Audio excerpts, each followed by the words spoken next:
The WR Masters, it's a new chess tournament. This was the inaugural version of it. It was an extremely exciting event.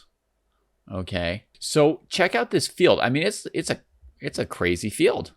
It's just a crazy, fantastic field, right? Other than Wesley So, we've got some really long names here. But check out who's in this field. Okay, first of all, there's Nepomniachtchi, who is like number 2 in the world probably right now and about to play the World Championship match with Ding, who's probably number 3 in the world right behind him. But they're basically neck and neck-ish, those two, right? Then we've got Wesley So, who's got to be in the top 10. Levon Aronian, right, who has been as high as number 2 in the world. And then check out how many up-and-coming exciting players. These are the people everybody wants to see now, right? Pragg, Gukesh, Nodirbek, Kamer, Esipenko. They've got 5 kids in this tournament, right, who became 2,700 in the last year. This is the new crop, right? Then you've got Geary, who had just won Wake on Zay, ahead of, Carlsen and everybody. And you've got Duda, who's also a candidate, right, for the World Championship. So,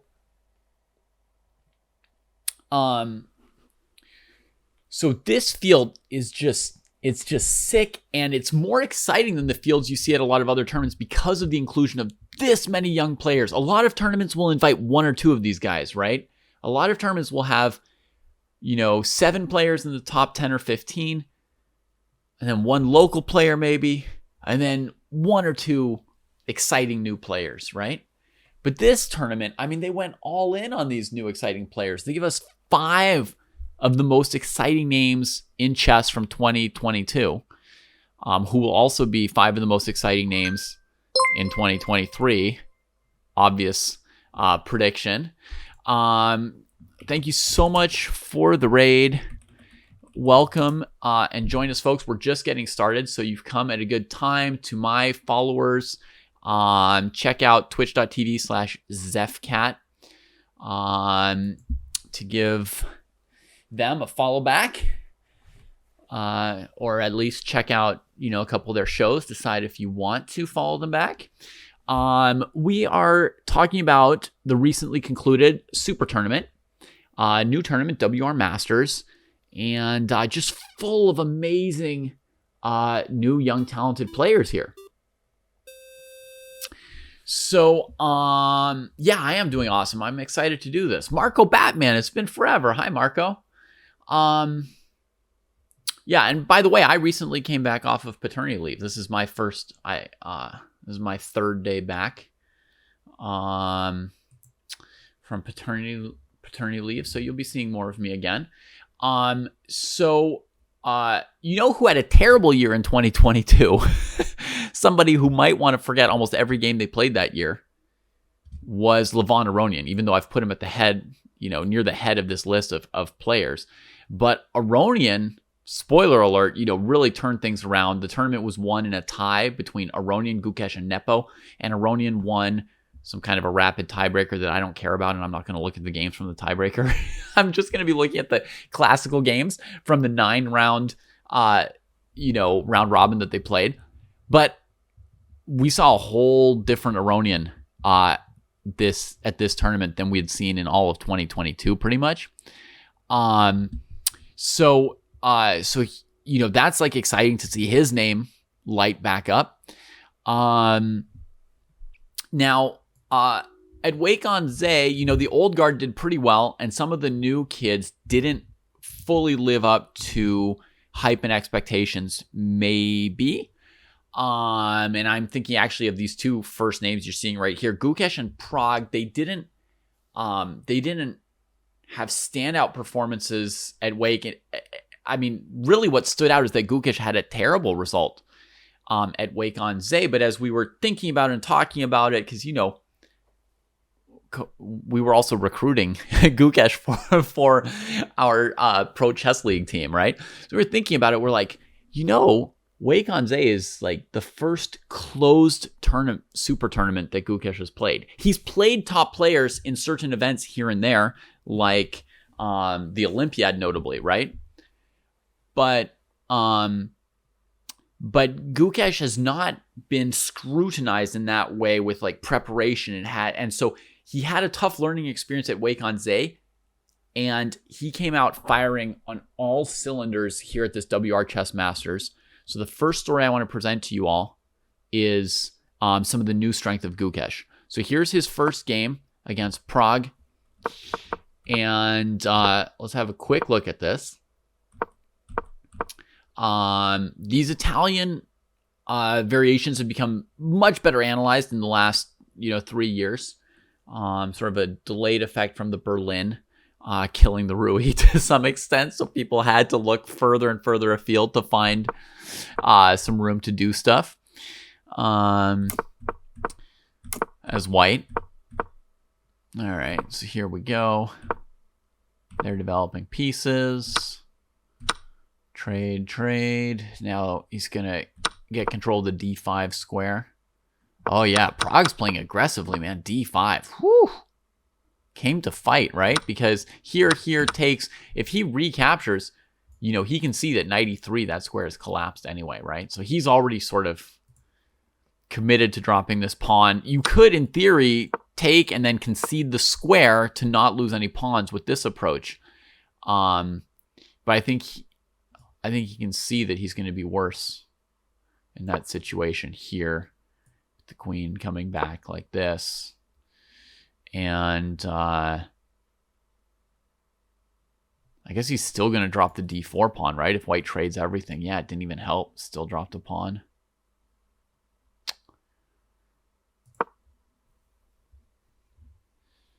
Okay, Delp suspects that theory went up to just about this point and that this move was a novelty. In any case, Gukesh responded to it well enough. We get a really, really tense fight here, but we will say that Prague definitely, he's initiating a little bit here. He was ready for a fight.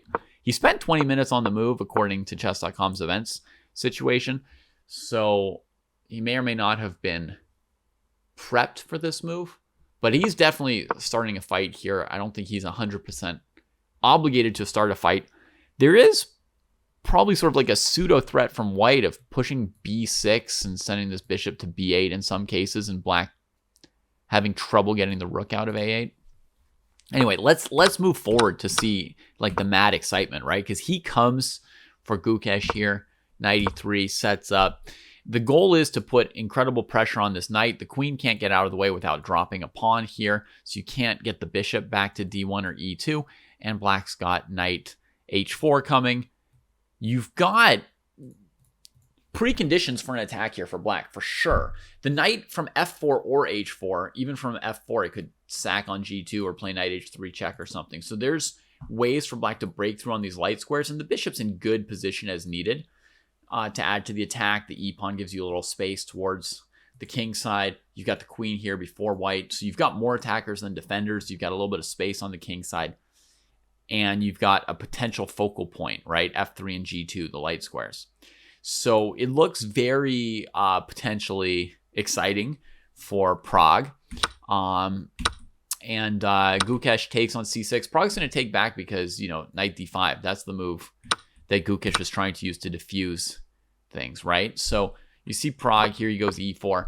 If he's playing knight H4, in almost any situation, the defensive attempt is probably going to be knight D5. And the point is, if you take with your bishop, knight f6 comes with check. And if you take on f3 with check, he can take back here. You can't take with your bishop because of knight f6 check. And if you take on f3 with your queen, you diffuse your own attack by trading queens, right? And then you lose hard in the aftermath. So doesn't it look great for white? Well, it looks potentially amazing for white and potentially extremely dangerous. Like, you could just get rocked and knocked out here as white. It depends.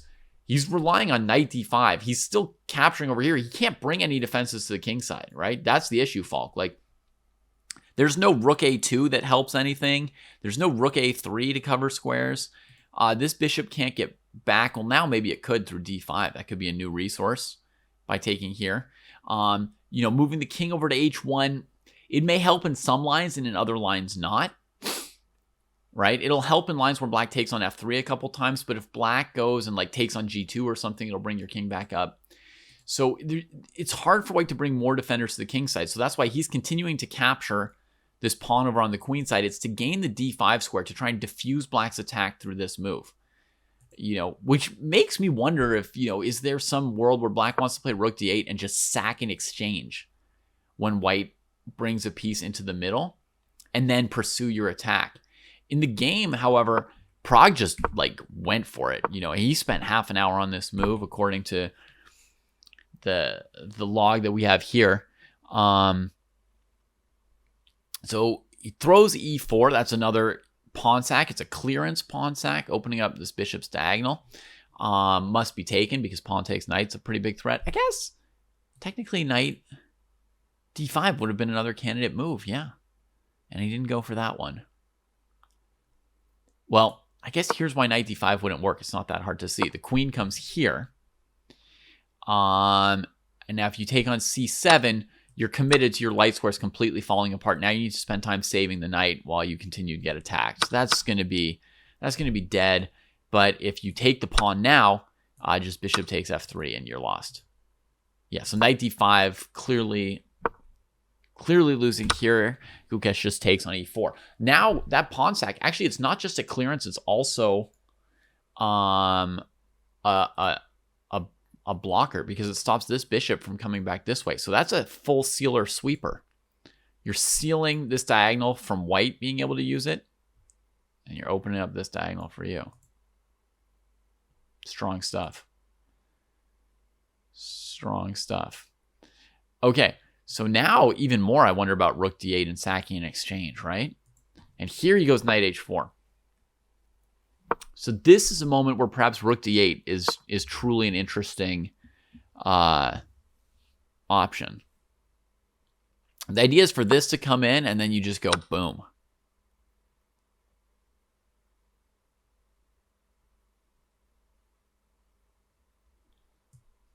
Probably try and plunk our queen in the middle. The point of this being that you tempo the bishop and you can come across on g5. So you're cutting off some of this queen squares as well.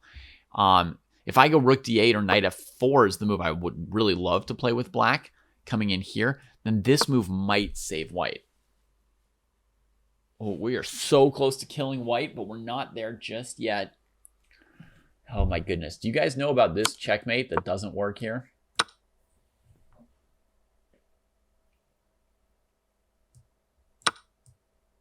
This is a beautiful checkmate if the queen weren't there. Here we're going to end up down in exchange for really no compensation.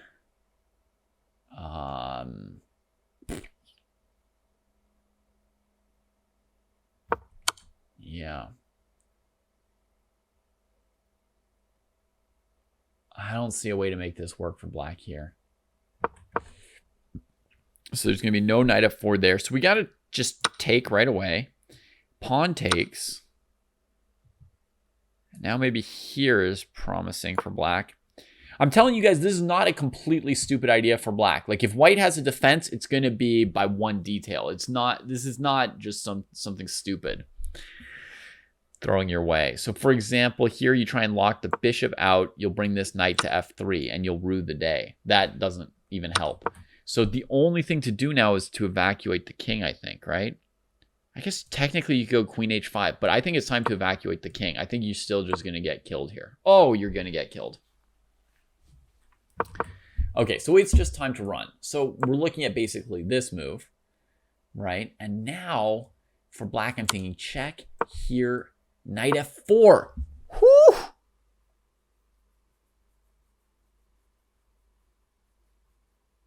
I don't think they did. I don't think chess.com did cover this event. So now we're threatening the queen and back rank mate. If the bishop weren't covering d8, white would bail out. And by the way, this stuff is all razor sharp tactics. And what I mean by that is Gukesh's position does not survive by defending itself. He's got very, very few defensive resources. What he has are like tactical counter-punching shots. So here in this line, Prague would be lucky that the bishop's covering d8. I'm not going to give you guys a 30 move in depth. By the way, let's set expectations about what we're doing looking at these games. I haven't checked them on computers. I don't know what the truth was of who was winning or not and what the big moments were. I just know which game. Like I've played through the games.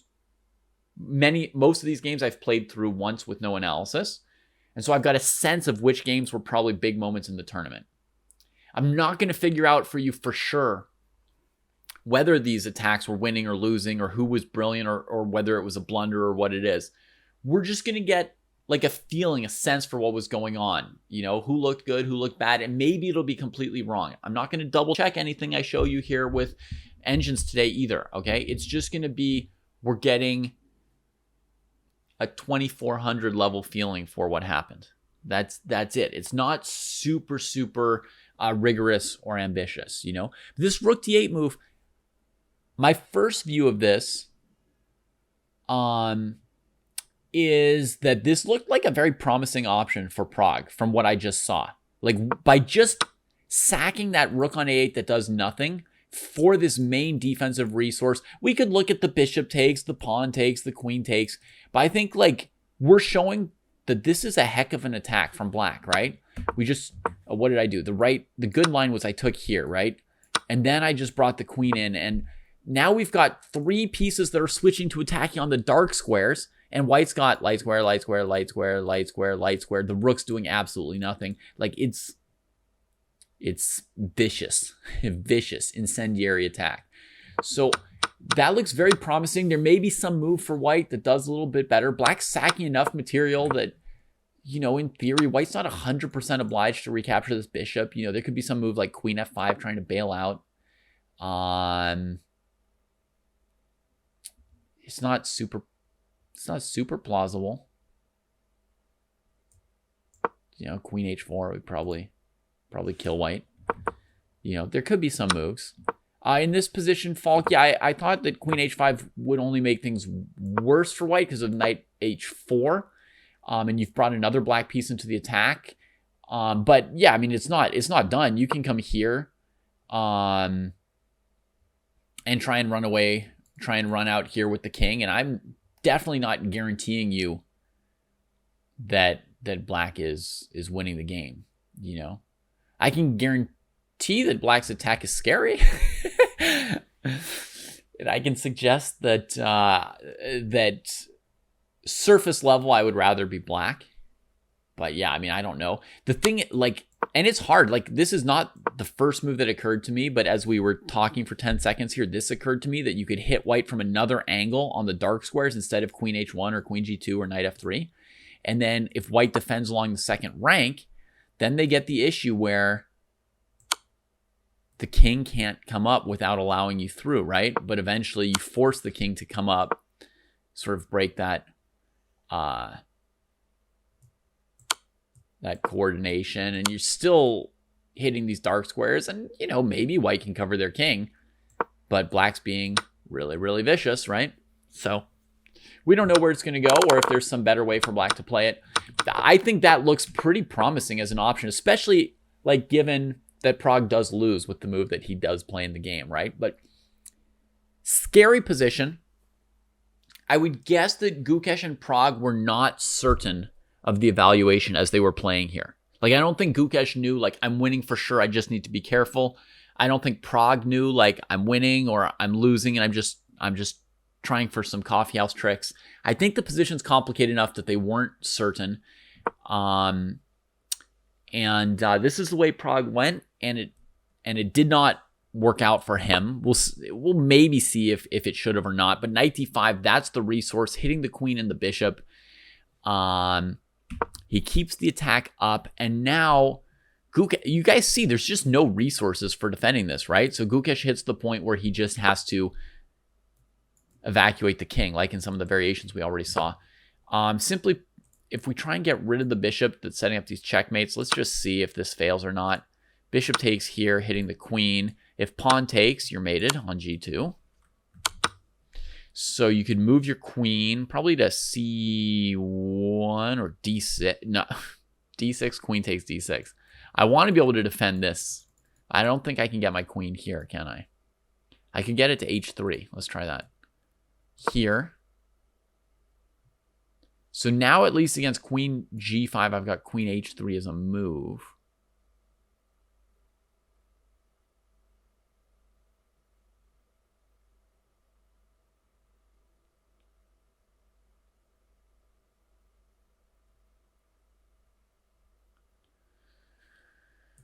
Bishop takes g2 makes sense. Queen g3 to try and cover.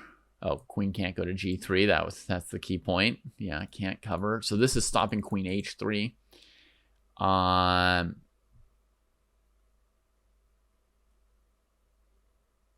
What's going on? Anybody have a clue? I don't know. At the moment, black's only down 2 pawns.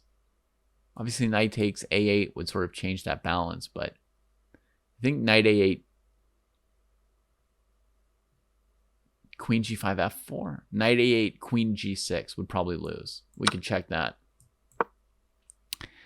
We could check that and say that if this doesn't work for white, then and white's only up 1 or 2 pawns, the attack is strong enough. So this looks more or less dead. We're threatening bishop h3 as well as checkmate. Oh, but check out this move. Oh! All right, we're warming up. We're warming up. This is the only kind of thing that Gukesh's position has. You guys starting to get the feel for this, right? It's all little like counter shots. There's no defending this boy. Here, check. Here, boom.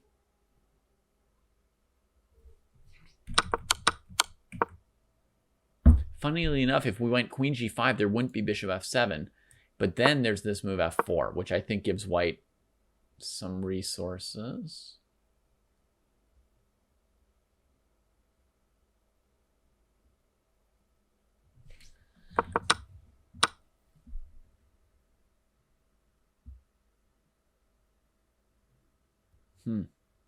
I'm not seeing a knockout for black after all.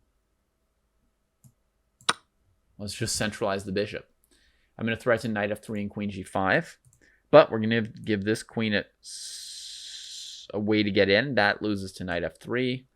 Queen g4, knight f3. Got to stop knight f3, actually, here. But this probably loses to queen e3 by surprise, right, with this follow-up.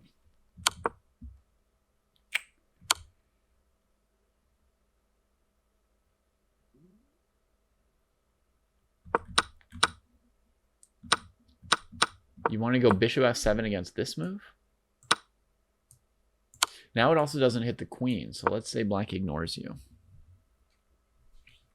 I think Falk's point was here to go check and take here. Oh, but the rook will cover knight f3 now, Falk. So even this. Now you have to sack the queen. And now if you don't queen this c-pawn, you're going to lose. But maybe you will.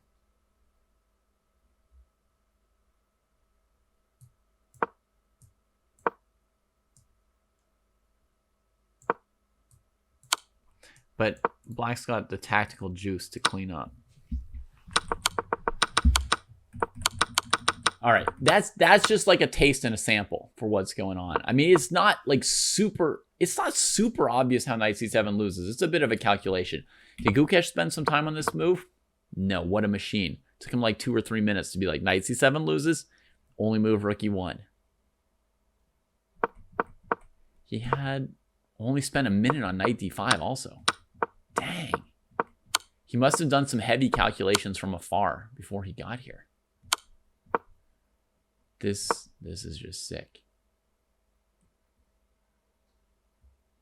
Yeah, so basically his king is walking out. He's giving up h2. f3 is going to get doubled, but his king's going to shelter on e2. Now he finally unpins that knight, threatening to trade off black's pieces. So now Prague has to take. Eliminate that. At this point, folks, how much has Prague sacked for the shaky position of white's king? 1 pawn. You see how it's not at all insane, right? Like, he's in some variations he was threatening all ins, but in the variation that was played, like, he collects that pawn on c6 and he's not in such bad shape, right? You got the h2 pawn, and suddenly it's like, well, yeah, you've got this one isolated pawn over here. Black's got a passed h pawn. Not even obvious you'd win the endgame, much less the middle game, right? The king's reasonably secure, but he decides he has to just like fight this middle game. He goes f4, trying to put these pieces in bad shape, threatening queen h3, sort of cleaning Pragg up. Pragg has to bring the queen to the h file to defend those pieces. f5. That prevents the knight from retreating to g6 and winning control of the f4, e5 dark squares. So now this knight's weirdly placed, even though the bishop can get back completely. Rook b7, rook b1. Pragg's still playing the whole board, right? Bishop c2, defending b1. Now looking at the king's position, which has been loosened, you know, is risky. Very confident approach, throwing the f pawn. Trades. And he's like jamming home this little pawn majority in the center that was, many of us would have used to just hide our king inside of and like hope that things are okay, right? Play moves like rook b1, try and get some material off the board and hope that the king will be saved. Favorite top player, it seems. I mean, I would say no, not like above and beyond everybody else or anything like that, but I'm a fan of like basically everybody who made 2,700 last year. That was like a big posse of people I've been cheering for. And I guess Pragg hasn't made it yet, but in my head, he's already made it. It's just that he played more online rapid events and less OTB classical last year. But I would say he's absolutely for sure 2,700 any day. But I'm a huge fan of Erigaisi, Gukesh, and Abdusatorov, all three of them. And two of them were at this event, so that will come through. But I think as far as, you know, whose games I should be modeling myself on, you know, you don't want to change every couple months off of new stuff. I'm still watching Dubov for my own inspiration.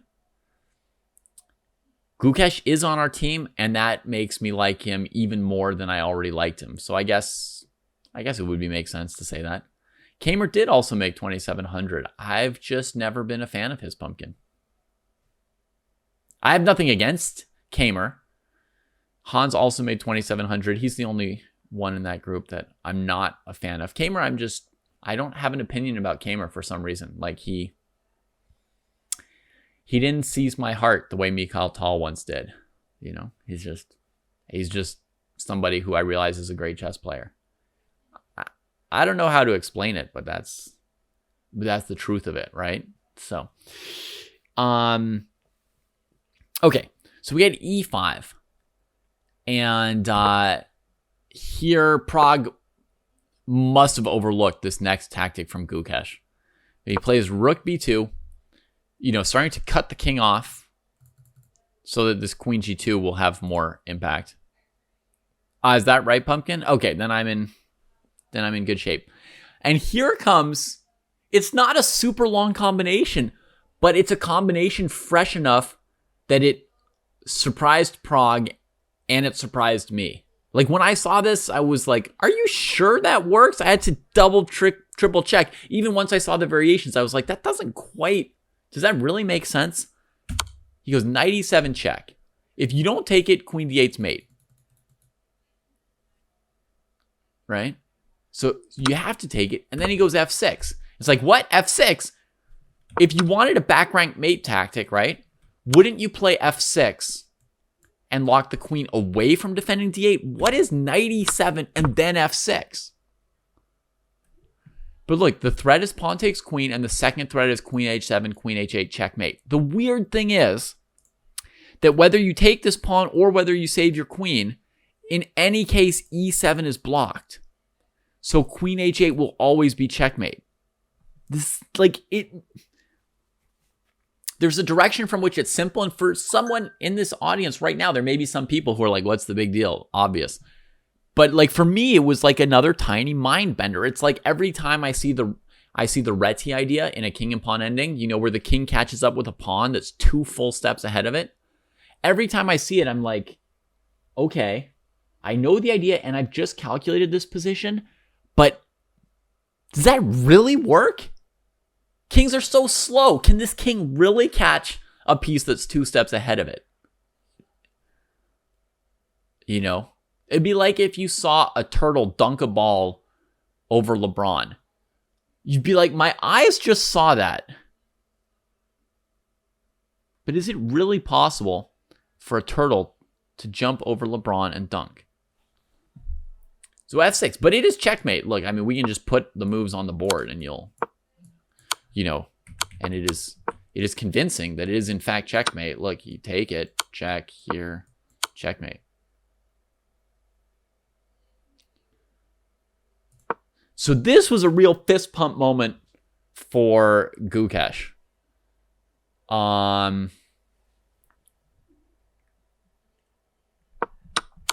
Right? I mean, what a wild game. Intense, scary, but he never lost his cool, right? I mean, you can see the way he approaches this position. He never tucks his king in. He never just starts trying to trade pieces off. He doesn't chase the queen around, the opponent's queen around trying to trade it. He doesn't look to defend his king and consolidate the c-pawn. He just says, like, my knight is amazing. I've got a central majority. Opposite colored bishops are sharp. Very, very hard to defend when there are opposite colored bishops. So instead of defending, I'm just going to try and kill him, you know?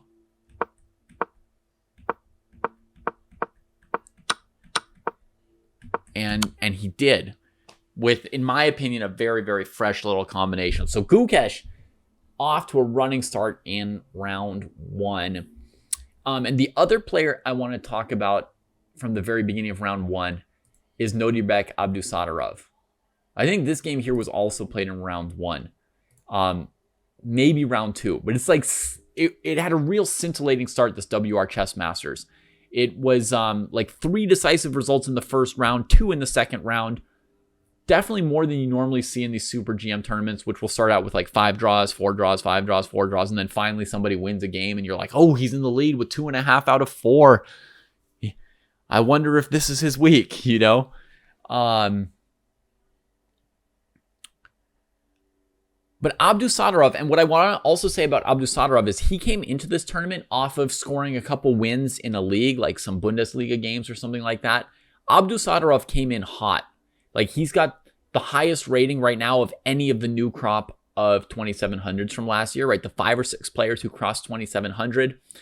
Most of them have had some reversals back and forth. Esipenko, you know, dropped under 2700. Kamer, 2690, 95. He crossed 2700 during this tournament, then dropped back below it when he lost in the last round. Like, you know, flirting with the edge. Erigaisi tumbled from 2725 to 2705 or 02. You know, Prague's there at like 2690s, also fighting to be 2700. So Abdusatorov and Gukesh had lost a lot of points in Wei Kanze as well. So everybody had suffered some reversals except Abdusatorov. So he's like the highest rated of them, and he comes in here and he slaughters Esipenko in this game. Nimzo, I had just been looking at this line. Folks, I was doing some opening prep recently. I was just looking at e3, bishop d2. You know, traditionally e3 is associated with, you know, you go bishop d3, you go knight f3, you go knight e2. You're developing the king side. That's the point of e3, right? If you wanted to play bishop d2, you know, there's like a weird sideline here, bishop d2, that is of kind of no account. Nobody's ever taken it really seriously. But just like a week or two ago, no, I guess now it's been 2 weeks because I had my road trip, but I was analyzing openings and I looked at bishop d2 in this position here. So it's very, very topical what Abdusatorov did. Like, it's just getting onto the radars. None of you should be theory hounds or should care about that. Whatever. I shouldn't even tell you. Anyway. When black plays b6 and d5, often you want to trade as white because this b6 adds a little bit of lack of flexibility to black's queenside pawns. Although, you know, bishop b7 and c5 is still great if the bishop can retreat before doing that. Yeah, Nodirbek was the only one who had a great result at Wake on Zay as well, right, Pumpkin? So he is hot, this guy here, and he comes out swinging this tournament. F4, gunning for it. Love this plan in the exchange, Queen's Gambit. Hard to really succeed with it these days because people know to play c5. I mean, Black played c5 even before he could get an f4, and he said, yeah, I'm still trying to go for it. But everybody knows you go c5, you bring the piece, you fight here, trade on the c file. So it's now that the plan is known, it's a little harder to succeed with it than when Harry Nelson Pillsbury came up with it 150 years ago. But yeah, I was looking at this plan just last week. He covers d4 with this awkward retreat. Knight comes in, and he just comes over here. Knight d2, bishop h7. So this is you guys all know about bishop h7, and I can guarantee you that Andrei Esipenko knows about it. But the calculation that is behind this from Abdusadarov is absolutely insane. We'll go 6 moves ahead in this line to a position where it's white to play and win, and the rest of us still won't be able to calculate it accurately. Abdusadarov is tough, nerves of steel, great positional chess, pretty good endgames, psychologically an absolute impervious killer. Nothing bothers or messes with him. He's always doing his best. Tougher under pressure than Gukesh or any of these other new young ones, right? So he's got a lot of stuff going for him. But I want to tell you is now his calculation is shooting through the roof. That's a new thing on Nodirbek, is just it's being pushed even further. He's even better at calculating now than he was a year ago. And this is devastating. Pumpkin saying he may have still been in prep. If these clocks are accurate, maybe. He spent about 5 minutes on knight g3 according to the clocks, and a few minutes here and there up to that point. It's possible. It's possible. And it would definitely help you if you knew from prep that this was good for white. If you knew the evaluation. But you'll see here he spends 20 minutes. You still need to calculate well to figure out how to win this. Even if somebody told you this position is winning, that's a huge help, but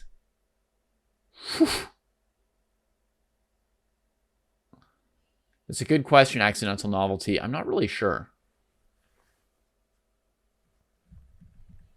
Yeah, another thing that'll help people have confidence with this kind of line is knowing that they have a draw in hand. In this case, if he's got prep, that's going to help a lot, but it's still really, really hard to calculate.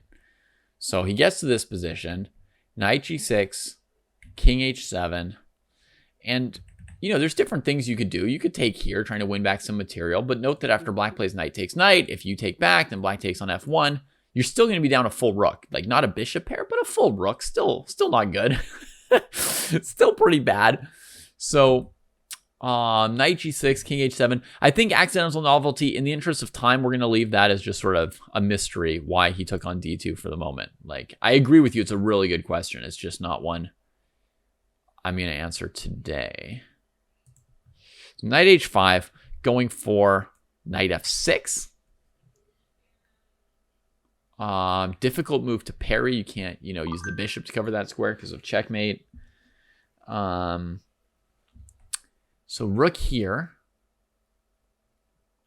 And even here, what's the right move? Right? Apparently, it's not even queen takes rook here. Even here. And it's not saving or lifting this rook either. f5.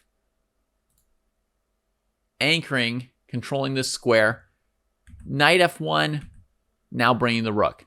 So by now, he's down a rook and a bishop technically on the board, and it's black's move, right? So obviously black has some pieces hanging, but black has like a queen of extra material to just throw at the situation, right?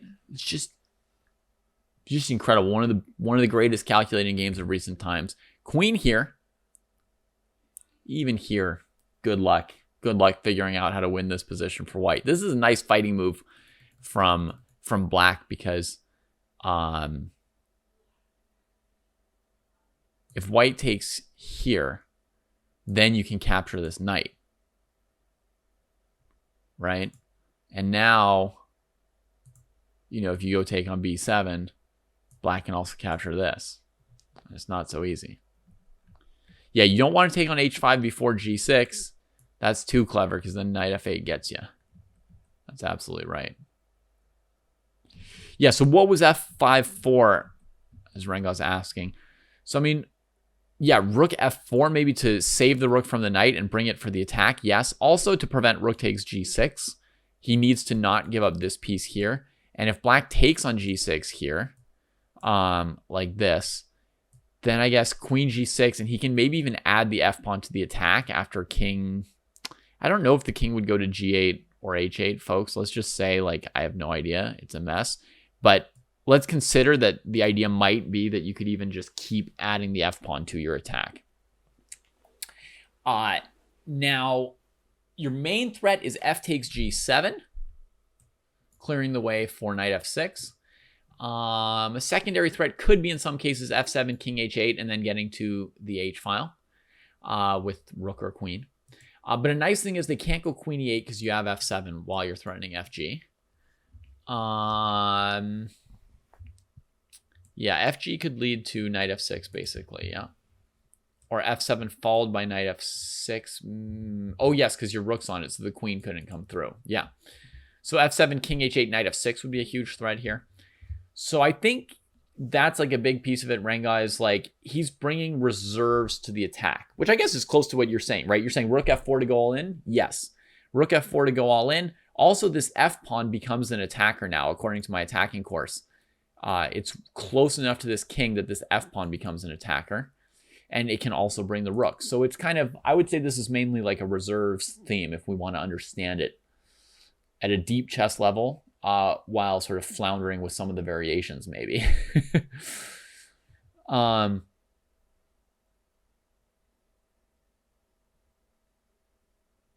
Oh, really? Navarra had played this line all the way through bishop h7 and didn't find the win. Okay.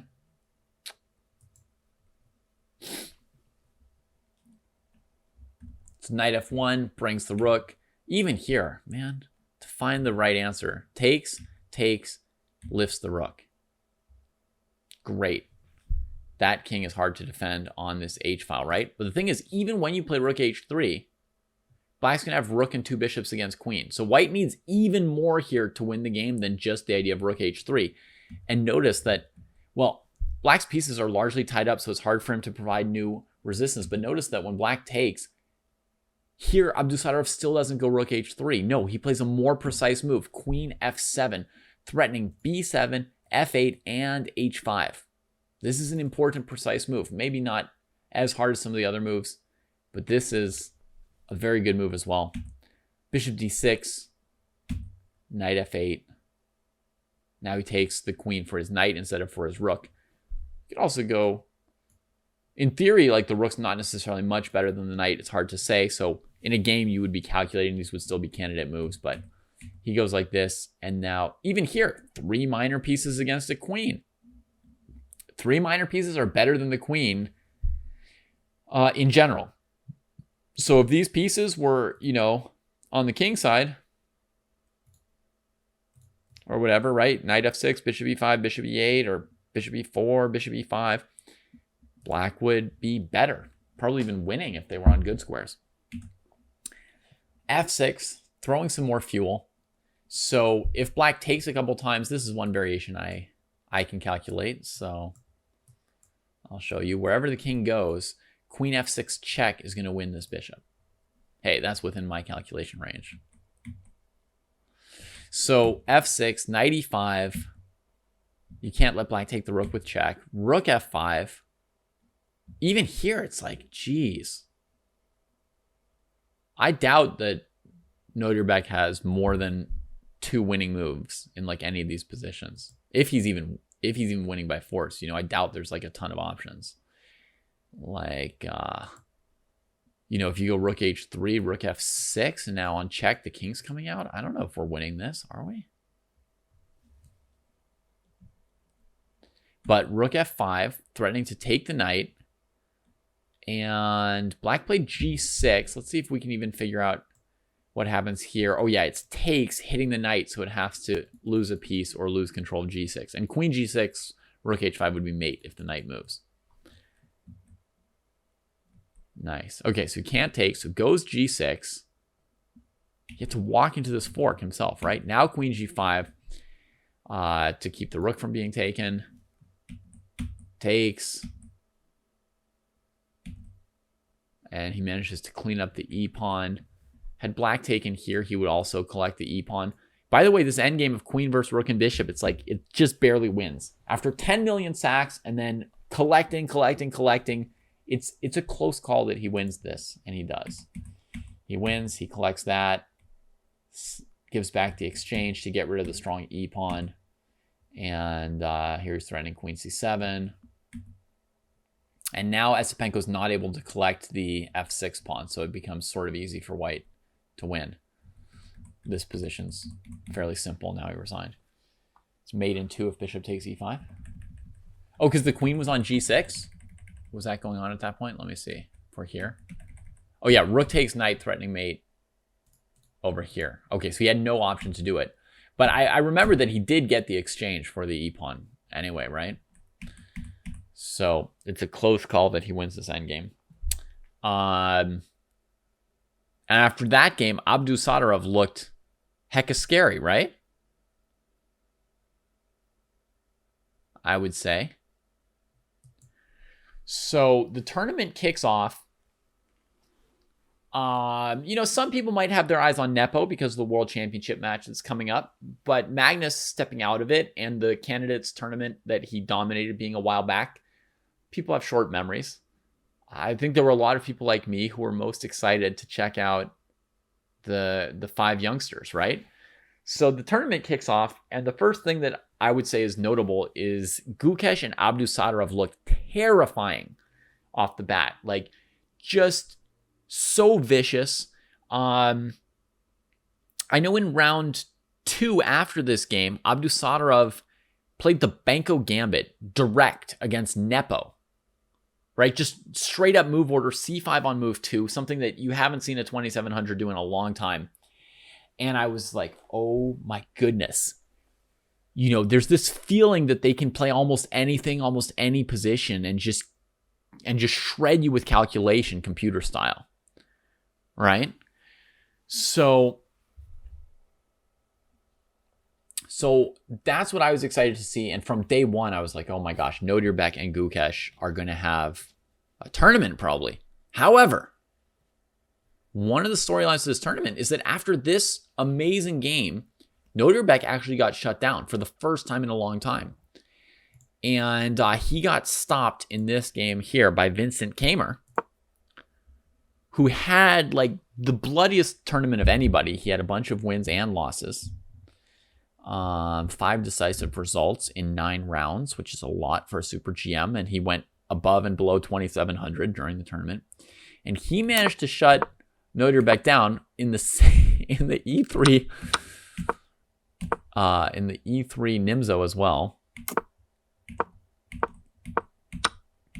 And you see from the opening, Nodirbek sacking upon immediately. And again, we've reached a point where you're just terrified of Nodirbek. Knight c5, threatening bishop h2 to win the queen. That's why there's no pawn takes c5. And he's hitting the bishop at the same time. So Kamer gives up the bishop pair to get the queen out of d5 with tempo. Recovers the piece on c5. Actually, technically both these games feature bishop takes h7, even though Kamer's bishop takes h7 is what, the like petite combinaison of like kappa, you know, just little 2 to 3 move tactics to win a pawn. He's not actually going to attack Noderbek's king. It's going to be Noderbek who's going to get a just terrifying attack for the pawn that he's sacked in the opening, right? By sacking that d5 pawn with the knight c5 tactic, he's forced white to, you know, sort of give up their main hold in the center and their best bishop. So now he's got bishop pair pointing towards the king side, lifted rook, and white's got this sad dude on c1, right? Who's like terrible. So scary. White's got to play e4 really soon to get in this game. Plays knight g3 first, bringing a defender to the king side, and then e4. Now, I don't know if this pawn sack was good or bad for Abdusattorov. You know, this could have easily been him clocking Kamer, just like Prague's game could have been him clocking Gukesh, but Gukesh defended it all and you know, waltzed his king out and then counterattacked and killed him. You know, it's a game that feels like it could have gone either way. If you just randomly showed me this position, I would say totally plausible attack. Again, like the Prague attack, I won't guarantee it, but it's plausible. It's interesting that we see both Prague and Abdusattorov throwing these pretty like dangerous pawn sack attacks at their opponents here in the early middle game, sort of end of the opening. It's like a late opening gambit almost, right? With the degree to which opening prep has gone, it's kind of in the range of opening prep. So they're not playing crummy gambits on move 3, right? Like in 1890, right? There's no whatever Evans Gambit, Danish opening. Some of these gambits might not be as bad as others, right? But, you know, King's Gambit, center counter gambit. They're not playing something stupid-ish on move 2 or 3. They're not forcing the thing, but at the limits of computer prep, they're introducing equally aggressive ideas and themes, right? They're bringing that same degree of intensity and violence to the chess that they're trying to play, even though they can't implement it that early. One sec.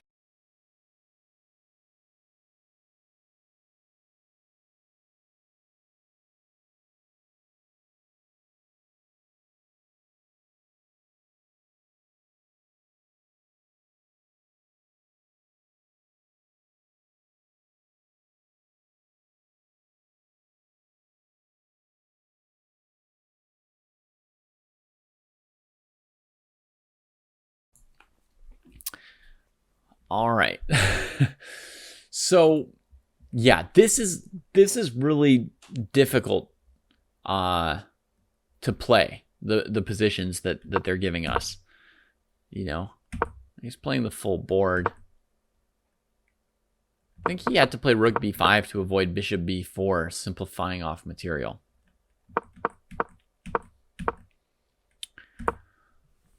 All right, so e5. Right, fighting in the center, but giving up this light square diagonal that's terrifying.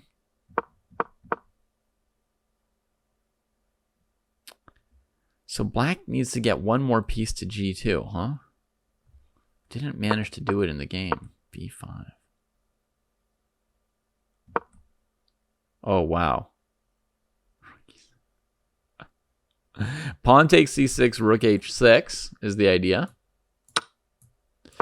Unlike in the Gukesh Prague game, this king can't get out, right? He's boxed in. Unlike that game, white's got some defenders, right? But because there's the presence of the defenders, the king's actually trapped in here.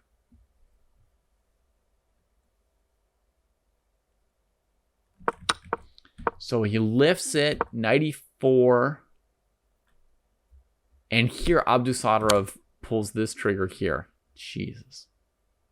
Oh, yeah, sorry, I didn't show you h3. Yeah, let me do that. I meant to. Rook h6. So I was thinking h3 with this here. You could go rook takes g3, hitting the queen. This queen's covering the counterattack on d8, luckily. White has a candidate move here on a surprising candidate move over here with pawn takes b7. I think you have to collect this. Queen. And then bring the king here. And you've still got a crazy game on your hands, right? Black's looking to sack on h3 next move. That's kind of like the only mechanism, immediate mechanism for Black's attack. And, White could be trying to throw counter wrenches at Black at some point, but here probably won't be quite fast enough to deal with. Rook takes h3.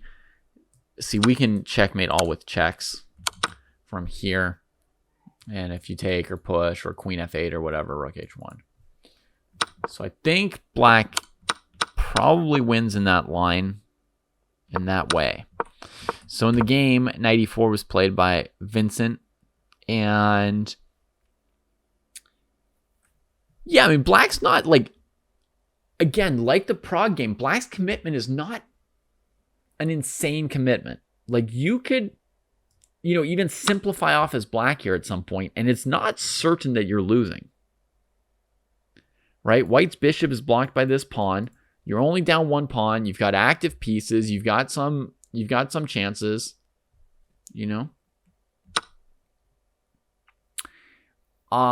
Mato, my reason in that line for saying we had to take the queen was that if you go for checkmate, I thought White might checkmate you first because this queen is covering h7. I literally only took White's queen to get a flight square for my king. It was like the slightly more material hungry way of playing g6. But yes, my first instinct was I wanted to just go checkmate, and then I thought, I guess I'm checkmated. So we take time out. Unfortunately, we don't want to. We take time out from mating White to capture the hanging queen. It's lame, but there it is. Okay, so I say the risk factor from Abdusattorov, he could trade off. I'm not sure that he's lost here. But he just pulls that trigger. Rook g2, king g2, rook g6. Here, going for mate.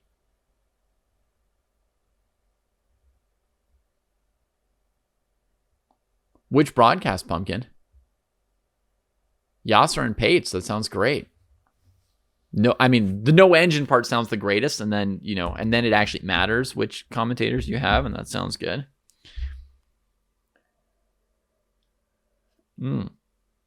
So WR Masters had an official broadcast. Great. Awesome. Okay, so I'm not sure exactly what Abdusattorov had in mind, because it looks scary, but when I was looking through this, I never really saw any special chance. Oh yeah, it's this, which is recovering at least the exchange, now I remember. And the knight is loose, so the queen...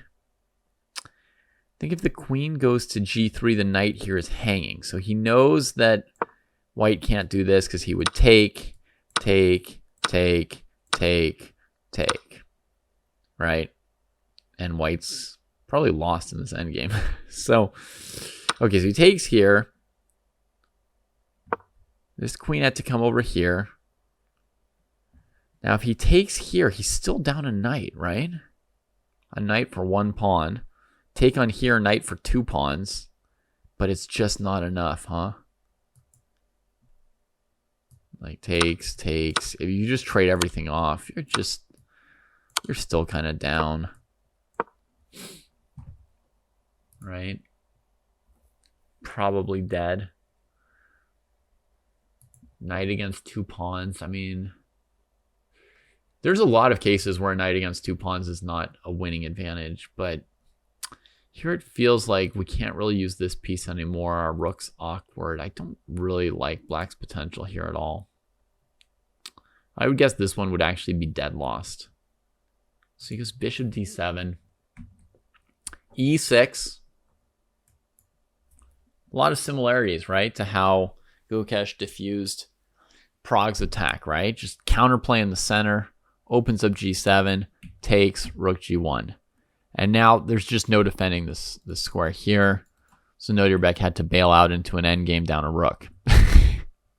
And dutifully lost this eventually. So, yeah.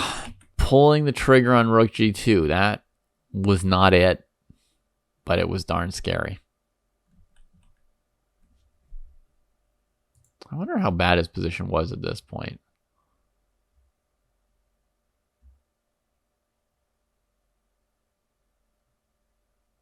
Huh. Basically exactly as I said.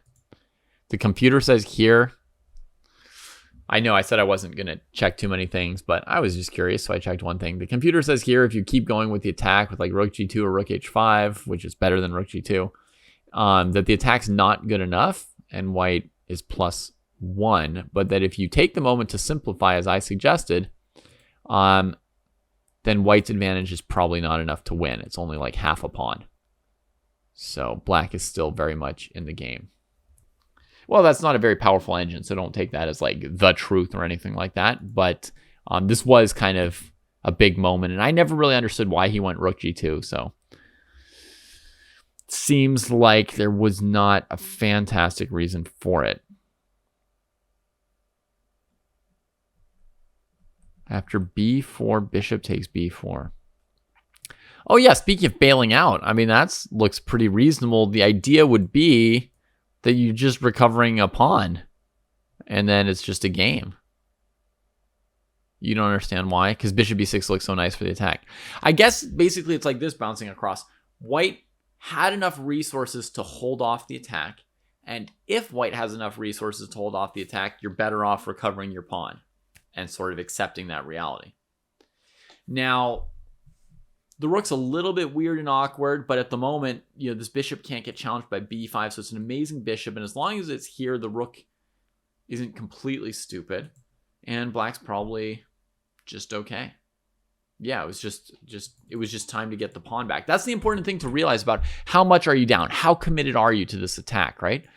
We can just take, and black's position is acceptable. So Nodierbeck got a little bit too hot on himself here, played the very, very aggressive moves, right? Bishop b6, rook e6, rook g2, all the most aggressive moves. Full of confidence. I was also very confident in him, but it didn't pan out there. And then he got slowed down and got bogged down in draws and finished with kind of a normal score at this tournament. Did not distinguish himself in any way. So that's going to conclude part 1 of my WR Masters review. I will try to do another installment next chance I get. We will talk about obviously Levon Aronian and Nepomniachtchi, because they ended up winning the tournament. So I've got 6 more games queued up. We got through 3. Looks like it might take us another 2 segments to get through this, but as you can see, it's very, very lively chess. Very, very fascinating, interesting games.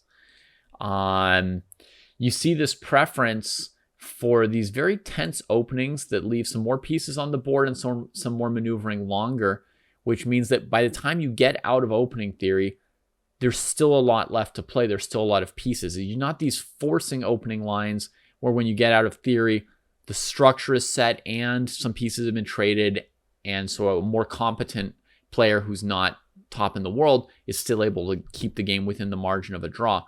Instead, you know, there's still so much room for different pawn structure changes and so many pieces left on the board that there's a lot of room for these players to outplay each other. So yeah. That's a good question, Chess Lover, who I favor between Nepo or Ding. Let's talk about that when we look at Nepo's games from the WR Masters. The short answer is, in general, I've always favored Ding as being the stronger player. I mean, always. Yeah, I mean, you know, for the last 8 years. But Ding looked not particularly good in Weikonze. And Nepo looked quite good at the WR Masters, given the caveat that people who are preparing for a world championship match, when they play, you know, one event in the last 2 or 3 months as a tune-up, they're never revealing their real prep. They're trying to hide but it's like, if I just play D4 every game, you're like, oh, because you're planning to play E4, right? Or I just play E4. Oh, you're planning to play, like, they have to sort of hide, but not too obviously hide, and they have to play their game somehow. So obviously you expect them each to people generally perform below their level during those sort of tune-up final tournaments because the openings are such a huge part of the game now. It's very hard to show up at a super tournament and play around opening prep instead of with the full force of your latest ideas. But within that context, Nepo definitely had the more impressive final tournament. We'll talk about it in more detail when we look at his games. Cheers, everybody. Thanks for hanging out. Hope you enjoyed it. Let's send a raid somewhere.